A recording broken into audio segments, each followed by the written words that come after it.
ഇങ്ങ വാ വാ മടിയിൽ വന്ന് ഇങ്ങ വാ മോനെ. നഖം വെട്ടാം നമുക്ക്. വാ നഖം വെട്ടാം കേട്ടോ. നഖം വെട്ടാം. പേടിക്കല്ലേ പേടിക്കല്ലേ വിറക്കല്ലേ. അതിന്റെ പേടി. നഖം വെട്ടട്ടെ. കണ്ട ഗൈസ്, നമ്മൾ ഈ ഒരു അളവിൽ വെച്ചാണ് മിയയുടെ നഖം മൊത്തം വെട്ടിയത്. എന്നിരുന്നാൽ പോലും മിയയുടെ ഒരു കാലിലെ മാത്രം വെട്ടിയത് ഒരു നഖത്തിൽ നിന്ന് കുറച്ച് ബ്ലഡ് വന്നു. എനിക്ക് തോന്നുന്നു ഇവളിങ്ങനെ ഇവക്ക് നല്ല പുറത്തിറങ്ങി നടക്കുന്ന ഒരു ഡോഗല്ല. ഇതിപ്പോൾ എന്ത് വേണമെന്ന് നമുക്ക് അറിയത്തില്ല. പിന്നെ ഡോക്ടർ തന്ന മരുന്നുണ്ട് കേട്ടോ. മരുന്നെന്ന് പറയുമ്പോൾ നമ്മുടെ പൊട്ടാസ്യം പെർമാഗ്നേറ്റ്. അപ്പോൾ ഇത് വെള്ളത്തിൽ മിക്സ് ചെയ്ത് നമ്മൾ ഇങ്ങനെയുള്ള ഇൻഫെക്ഷൻ ആവാതിരിക്കാൻ വേണ്ടി നമ്മൾ ചെയ്യണമെന്നാണ് ഡോക്ടർ പറഞ്ഞിട്ടുള്ളത്.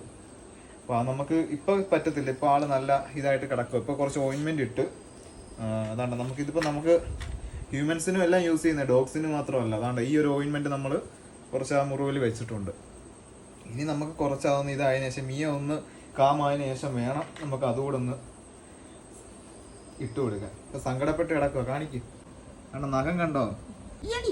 നഖം തിന്നാൻ വരുന്നു. ഇത് കണ്ടോ വെട്ടിയതാ. കണ്ടോ ഗൈസ്? ഓഹോ ബ്ലഡ് കണ്ടോളാം. മുറിവിടുന്നതിന്റെ മുറിഞ്ഞിരിക്കുന്നതിന്റെ ഇടയ്ക്ക് ഇവിടെ തന്നെ വേണമല്ലേ പൊട്ട്. എന്നായിരിക്കും സുന്ദരിയായ കുഞ്ഞ്. സുന്ദരിയായി സുന്ദരിയായി സുന്ദരിയായി. വേറെ ഒട്ടിക്കാനൊന്നും കിട്ടിയില്ല ഗൈസ്. ഇവിടെ ഇരുന്ന ഒരു ഇൻസുലേഷൻ ടേപ്പ് എടുത്ത് ജസ്റ്റ് ഒന്ന് ഒട്ടിച്ച് വെച്ചിട്ടുണ്ട്.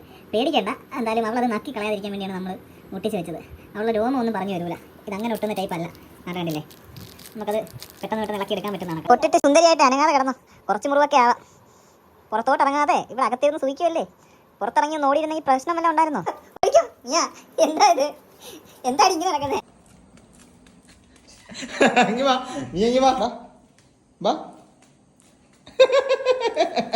വികലാംഗ പെൻഷൻ അപേക്ഷിക്കേണ്ടി വരുമല്ലോ മിയ.